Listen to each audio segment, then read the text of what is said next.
इस क्वेश्चन में ओ हमारा सेंटर है और इस आर्क ए बी ने सेंटर पे 60 डिग्री का एंगल बनाया है 60, और हमसे ये एक्स पूछा है। तो हम जानते हैं कि सेंटर पे जो भी एंगल बनता है सरकमफ्रेंस पे, सर्किल के सर पे, उसका हाफ बनता है।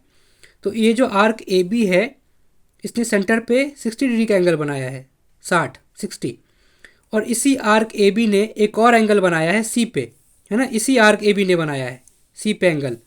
तो अगर ये 60 डिग्री है, ये कितना हो जाएगा, इसका आधा, क्योंकि सरकमफ्रेंस पे इसका आधा बनता है। तो 60 का आधा कितना होता है, 30। इतना सही है। हम इसको याद ऐसे रख सकते हैं कि कोचिंग सेंटर में जो भी हमें पढ़ाया जाता है ना, ये अगर सेंटर है सर्किल का, तो मान लेते हैं कोचिंग सेंटर है, कोचिंग सेंटर में जो भी हमें पढ़ाया जाता है हमारे सर में उसका आधा ही जाता है, ऐसे याद रखने के लिए। तो ये अगर ये 60 है तो सरकमफ्रेंस पे, सर्किल के सर पे उसका आधा बनेगा, 30 डिग्री हो गया। अब हम देख सकते हैं कि ये, इसको बहुत तरीके से सॉल्व कर सकते हैं। अब एक्स निकालना बहुत आसान हो गया। अब मैं बहुत सारे तरीके बताता हूँ इसके। जैसे ये सेंटर है, अगर है तो सेंटर से जो भी लाइन सर्किल के सर तक जाती है, सर्किल के सरकमफ्रेंस तक जाती है या उसके बाउंड्री तक जाती है, उसे हम रेडियस कहते हैं। तो ये रेडियस हो गया। अब ये लाइन भी सर्किल के सेंटर से अपने सर्किल के सर तक गई है, तो ये भी रेडियस हो गया। तो ये एक आइसोसेलेस ट्राइंगल हो गया। इसका मतलब है, आइसोसेलेस का मतलब है कि दो साइड इक्वल है।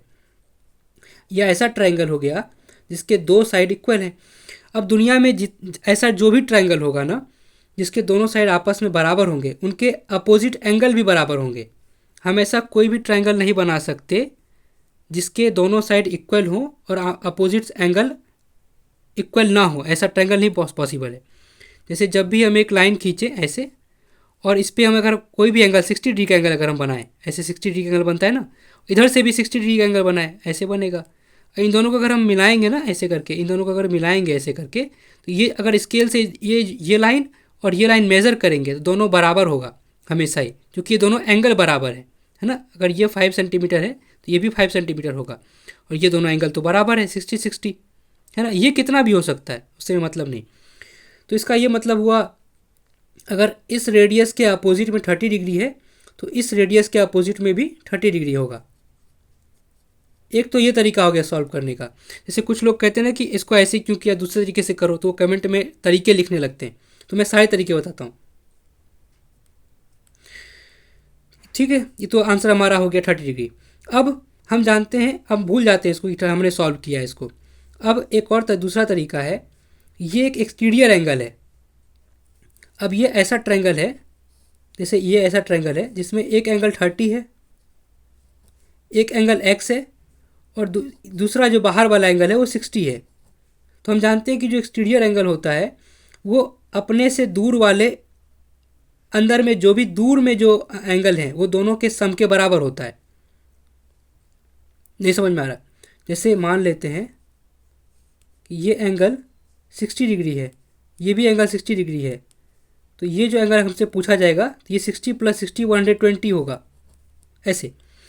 तो ये जो एंगल है बाहर वाला, ये अपने से दूर वाले दोनों एंगल का सम होता है।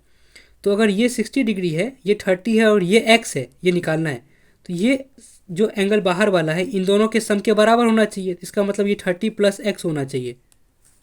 दिख रहा है ना, 30 + x होना चाहिए। अब यहाँ से x हम निकाल लेंगे, 30 इधर गया तो x आ जाएगा 30 यहाँ से भी, ठीक है। एक ये तरीका हो गया।